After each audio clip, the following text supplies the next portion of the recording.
Let's start off with grassroots football development. Now we have top coaches from UK-based FCV International Football Academy, and they are currently in Nigeria for about the second phase of searching for interesting football players, scouting these talents and nurturing them. And this is the second FCV Gladiator Camp with the sole aim of identifying talents among students at the one-week clinic taking place in Lagos from April 1 to the 5th. Now, according to the head of marketing of FCV Academy, Sam Nichols, top outstanding players will be selected for scholarships at the academy in the UK, while the participants at the camp will be taught the basics of the sport, while also admitting that some Nigerians have been part of the academy in the UK. Now, the coaching crew will be led by former Leicester City star Grant Brown. Now, Brown joined the FCV International Football Academy in 2016 and has since assumed the role of head of football. And in this capacity, Brown also oversees the comprehensive football program at FCV, assuming the dual responsibility of coaching the CAT1 squad competing in the Association of Colleges Premier League, which is the highest level of youth football outside the professional game in England. And for Kerem, who is the senior manager of the team, I'd like to ask you, you've been in Nigeria for a couple of days now.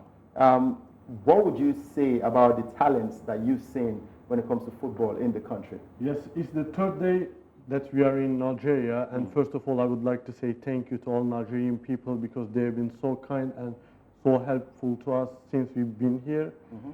When we say about talents, I would like to say like it's something else. It's something else in this country. We have seen lots of, like we have been into lots of countries before, but here in Lagos, it's something else. It's very different than the others. And also what I would like to say about that is the parents here. Whatever I've seen on the camp is like the parents are really supporting the boys, and which is very, very, very good for the boys. And the sport is the most important thing on the football, as you know. Yeah, you know, let me take this to Grant now. We'll talk about football, we'll talk about sports and education. And it comes to a time when a lot of people do not really give cognizance to education. They pay more attention to the sports. So what is FCV Academy doing to ensure that we have that balance between sports, football to be precise, and education? We have very good education providers at Loughborough College and also as SCL, which is another education provider. They're fully supported by all the residential staff that we have at the academy and also the coaches. So we encourage them to do their work. If they need to miss a session, we don't let them miss a session, but if they need to miss a session to catch up on the work, we encourage them to do that. But the football side of it is what my passion, and we give them as much support as we can on the football field. We have high-level coaches, and we believe that the FCV International Football Academy can offer all boys, particularly these boys in Lagos, the full package of football with education, but also with the welfare side of it as well. All right, Onyewuchi. Yeah, Brian, I'd like to welcome you to Nigeria. It's a beautiful country. And I also believe that your visit is not incidental, coming during the holidays. Schools are, most students are on holidays. Yeah. And, this particular program is also targeted at students in schools, especially. So I want to ask you, what are those qualities you are looking for in these students? Apart from the talents on the field, yeah, do you also pay attention to other qualities? Because I believe football is all about life. It's about values, sportsmanship, about punctuality. It's about, values. Every time you win, sometimes you lose. When you lose, you don't get down. You try to win. So what are those qualities that you are looking out in these students? I think a lot of the time we look for how they integrate within the group. So do they help with their peers, with their fellow players? Do they help the coaches? Do they listen to when we're speaking to them and trying to advise them? Do they take that information in? Are they going to be a good learner? Because if you can't develop and listen and learn from your coaches, then you're going to stagnate at some time in your footballing career. So we look for all those sort of the full package. Do they live well? Are they the good teammates to be with? Are they good around the place? And so until you get to know a bit more about them, in 2 or 3 days you can get a bit of it, but you can't get the full amount. So we want them to be good human beings. If football can be a very short career, it can be finished very early by an injury, by a bad tackle or anything like that. So that's why we really encourage the educational side of it, so that they can have something. If it doesn't work out in the football world for them, they've got something to fall back on with their education. Right, and the likes of Marcus Rashford has achieved a whole lot when it comes to education, and a couple of other players, especially the African players now over there in Europe. Now, talking about Leicester City, I mean, you played and had over 500 appearances. Not for Leicester. Oh, playing your football career? My career, yes. Oh, nice, great one. And looking at the likes of Kelechi Iheanacho and Wilfred Ndidi, who currently play for Leicester City, are we also looking at, when we talk about grassroots sports, it is to groom these talents to become bigger players in the future, right? So are we going to see these young talents plucked from Nigeria and probably taken and one day they get to play for Leicester City? It would be nice if they do. If they can't do it, it's we can never guarantee football success. There's a lot of luck is needed on that side. I think what we do offer though is we offer a platform to go and showcase their talents. So that, I think it'd be difficult to come from a grassroots team in Lagos in Nigeria to go and sign for Leicester City. But I think if you come over and go to an academy similar to ourselves, it starts you on the pathway to that potential of signing for Leicester City, because they've got, as you said, there's 2 fabulous names that play for them at the moment. Done really well for the club, and hopefully 1 or 2 from the boys from the camp that we've seen at the moment can come over and follow in their footpath.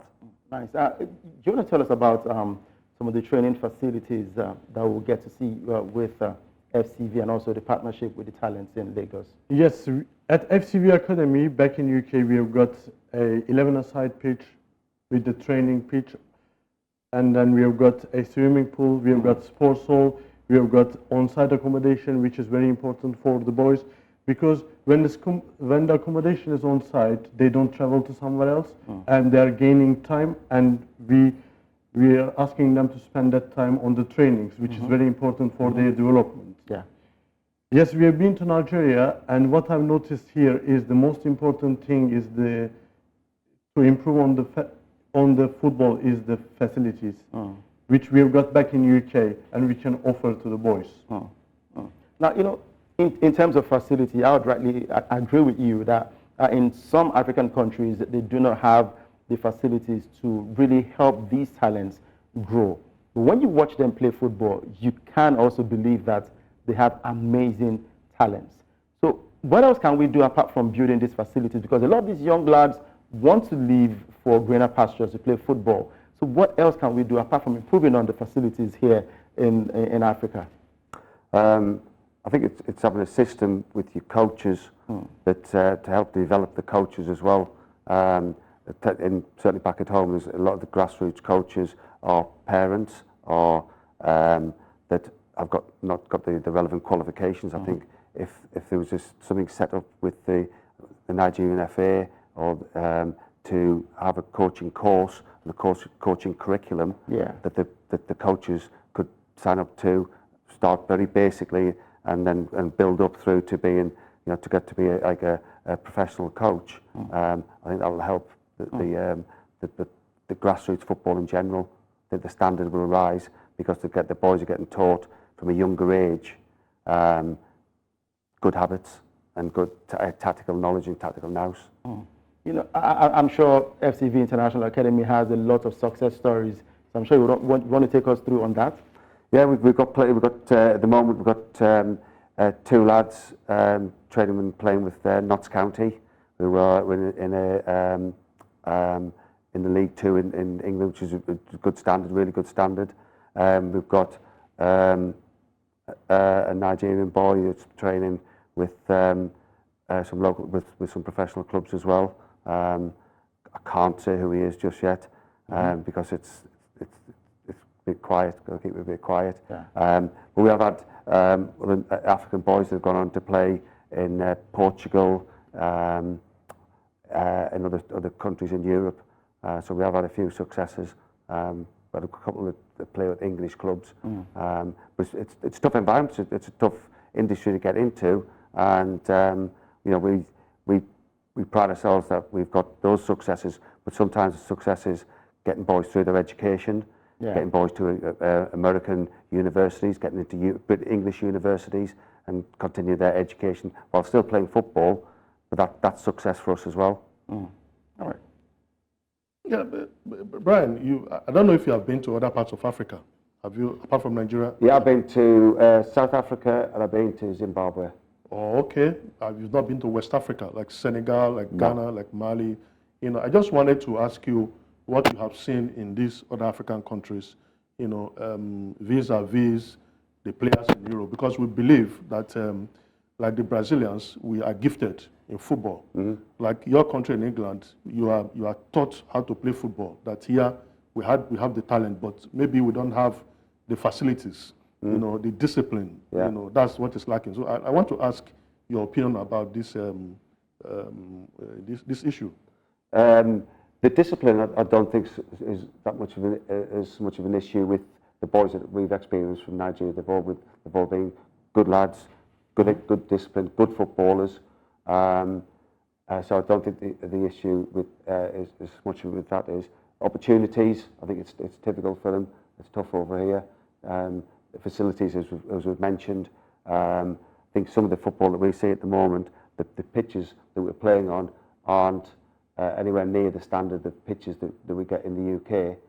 And some of the football that's being played on these pitches is fantastic. So you hope, or you think that when they go and play on better pitches, their talents are just going to shine even more. And Kerem, I mean, before I let you guys go, like we all agree that talents right here in Nigeria.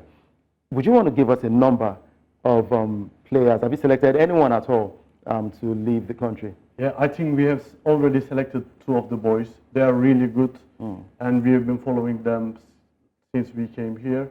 This is the 3rd day. We will carry on following them tomorrow and Friday as well, and then we will make the decision on them.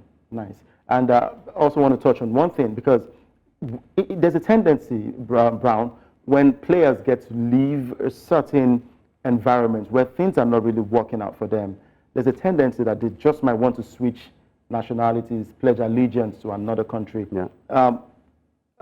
Say, for example, a couple of Nigerian players who are yearning to play for the Three Lions of England. And we know how packed the talent we have right there in the English national team. It is quite difficult for some of these kids to break into the national teams. What would you say about players who want to switch allegiance to another country?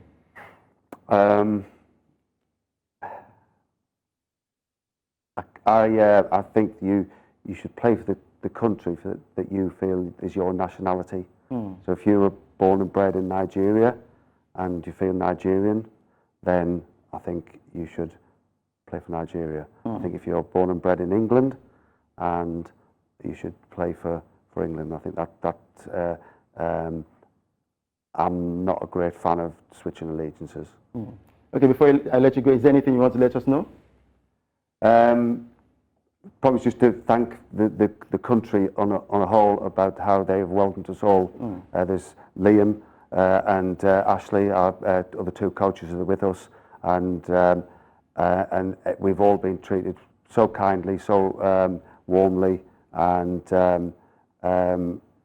it's been an absolute pleasure to come. First time in Nigeria for us, and we've been very, very happy with what we've seen. First time in Nigeria. Okay, let me put you on the spot. Kerem, have you had any Nigerian food? I had, yes. Which one? Jollof rice. Jollof rice. So do you think it's the best? Because the Ghanaians have been saying they are better than us when it comes to... No. I like jollof rice. Like nice. First day when we arrived to the hotel, we had jollof rice, and my colleagues, they had as well. We all loved it. It's absolutely amazing, I can say. Nice. Grant, you had jollof rice too? Yeah, sure. We've been because we was obviously with the Nigerian boys we got back at the academy, they we were asking them before we came, what should we have? You got to have jollof rice. You got to have jollof rice.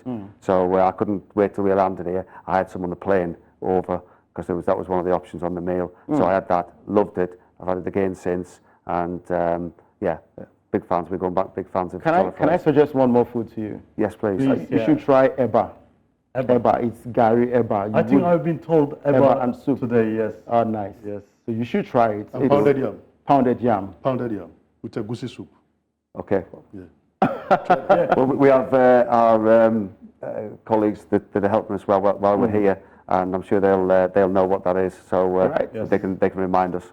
Thank you very much, Kerem, Thank you so and much. of course, Grant for joining us today. And we look forward to more amazing partnership, and also hoping that these talents can definitely grow and become great players, beat the likes of Lionel Messi, Cristiano Ronaldo, Rashford, and the Bellinghams of this world. Absolutely. Thank you very much for for joining us. Thank you so much.